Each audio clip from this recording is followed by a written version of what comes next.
ଗଣନା ପୁସ୍ତକ 13 ପର୍ବ। ଅନନ୍ତର ସଦାପ୍ରଭୁ ମୋଶାଙ୍କୁ କହିଲେ, ଆମ୍ଭେମାନେ ଇସ୍ରାଏଲ ସନ୍ତାନଗଣକୁ ଯେଉଁ କିଣାଣ ଦେଶ ଦେବା, ତାହା ଅନୁସନ୍ଧାନ କରିବାକୁ ତୁମ୍ଭେ ଲୋକମାନଙ୍କୁ ପଠାଅ। ସେମାନଙ୍କର ପ୍ରତ୍ୟେକ ପିତୃବଂଶ ମଧ୍ୟରେ ଯେଉଁମାନେ ଅଧିପତି, ସେମାନଙ୍କୁ ପଠାଅ।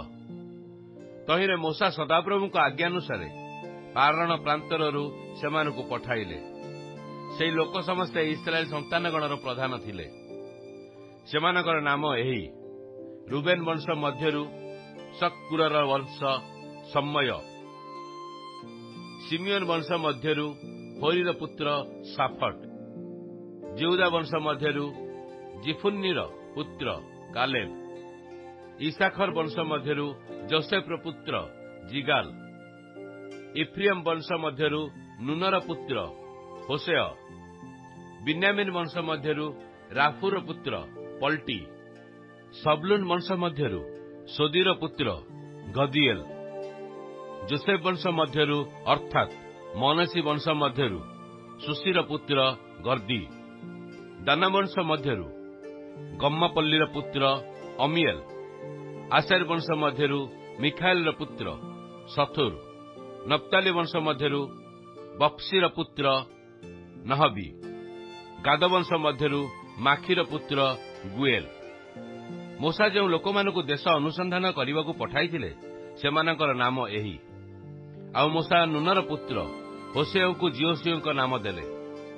ଆଉ ମୋଶା ଏମାନଙ୍କୁ କିଣାନ ଦେଶ ଅନୁସନ୍ଧାନ କରିବାକୁ ପଠାଇଲେ। ତୁମ୍ଭେମାନେ ଏହି ଦକ୍ଷିଣ ଦିଗ ଦେଇ ପର୍ବତ ଆରୋହଣ କର। ପୁଣି ସେହି ଦେଶ କିପରି, ତହିଁରେ ବାସକାରୀ ଲୋକମାନେ ବଳବାନ କି ଦୁର୍ବଳ ଓ ଅଳ୍ପ କି ଅନେକ, ପୁଣି ସେମାନେ ଯେଉଁ ଦେଶରେ ବାସ କରନ୍ତି ତାହା ଭଲ କି ମନ୍ଦ, ଯେ ନଗରରେ ବାସ କରନ୍ତି ତାହା କି ପ୍ରକାର, ସେମାନେ ତମ୍ବୁରେ କି ଗଡ଼ରେ, କାହିଁରେ ବାସ କରନ୍ତି, ପୁଣି ସେହି ଭୂମି କି ପ୍ରକାର, ଉର୍ବର କି ଅନୁର୍ବର, ତହିଁ ମଧ୍ୟରେ ବୃକ୍ଷ ଅଛି କି ନାହିଁ, ତାହା ଦେଖ। ଆଉ ତୁମ୍ଭେମାନେ ସାହସୀ ହୋଇ ସେହି ଦେଶର ଫଳରୁ କିଛି ସଙ୍ଗରେ ଆଣ।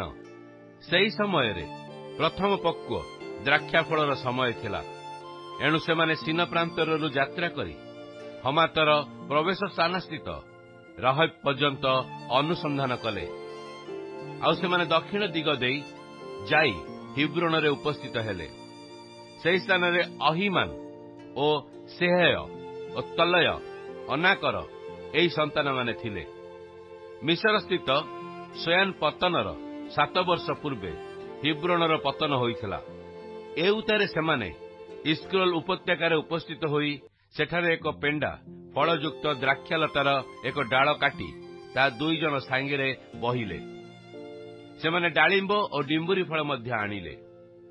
ଇସ୍ରାଏଲ ସନ୍ତାନଗଣ ଯେଉଁ ଦ୍ରାକ୍ଷା ପେଣ୍ଡା କାଟିଥିଲେ, ତହିଁ ସକାଶୁ ସେହି ସ୍ଥାନ ଇସ୍କ୍ରୋଲ ଉପତ୍ୟକା ନାମରେ ପ୍ରସିଦ୍ଧ ହେଲା।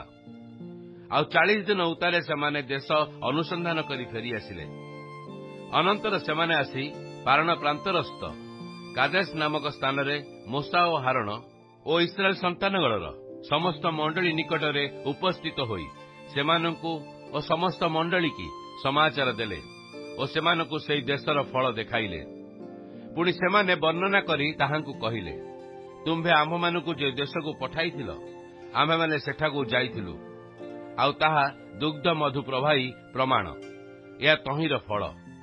ତଥାପି ସେହି ଦେଶ ନିବାସୀମାନେ ବଳବାନ ଓ ନଗର ସବୁ ପ୍ରାଚୀର ବେଷ୍ଟିତ, ଅତି ବଡ଼। ଆହୁରି ଆମ୍ଭେମାନେ ସେଠାରେ ଅନାକର ସନ୍ତାନଗଣକୁ ଦେଖିଲୁ। ଦକ୍ଷିଣ ଦେଶରେ ଅମାଲେକ ବାସ କଲେ। ପୁଣି ପର୍ବତରେ ହିତୀୟ ଓ ଜିବୁସୀୟ ଓ ଇମରୀୟ ଲୋକମାନେ ବାସ କରନ୍ତି। ଆଉ ସମୁଦ୍ର ନିକଟରେ ଓ ଜର୍ଦ୍ଦନ ତୀରରେ କିଣାନୀୟ ଲୋକମାନେ ବାସ କରନ୍ତି। ତହିଁରେ କାଲେବ ମୋଶାଙ୍କ ପକ୍ଷରୁ ଲୋକମାନଙ୍କୁ କ୍ଷାନ୍ତ କରି ଆସି କହିଲେ, ଆସ, ଆମ୍ଭେମାନେ ଏକାବେଳକେ ଉଠିଯାଇ ତାହା ଅଧିକାର କରୁ। ତାହା ପରାସ୍ତ କରିବାକୁ ଆମ୍ଭମାନଙ୍କର ଯଥେଷ୍ଟ ବଳ ଅଛି। ମାତ୍ର ଯେଉଁମାନେ ତାହାଙ୍କ ସହିତ ଯାଇଥିଲେ, ସେମାନେ କହିଲେ, ଆମ୍ଭେମାନେ ସେହି ଲୋକମାନଙ୍କ ବିରୁଦ୍ଧରେ ଯାଇ ନ ପାରୁ, କାରଣ ସେମାନେ ଆମ୍ଭମାନଙ୍କ ଠାରୁ ବଳବାନ।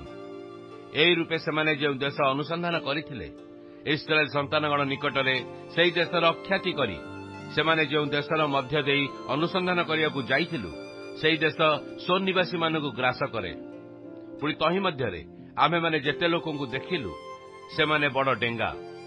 ଆଉ ସେ ସ୍ଥାନରେ ଆମ୍ଭେମାନେ ମହାବୀର ଜାତ ଅନାକର ସନ୍ତାନ ମହାବୀର ଗଣକୁ ଦେଖିଲୁ। ଆଉ ଆମ୍ଭେମାନେ ଆମ୍ଭମାନଙ୍କ ଦୃଷ୍ଟିରେ ଫଡିଙ୍ଗ ପରି ହେଲୁ ଓ ସେମାନଙ୍କ ଦୃଷ୍ଟିରେ ମଧ୍ୟ ସେ ରୂପେ ଥିଲୁ।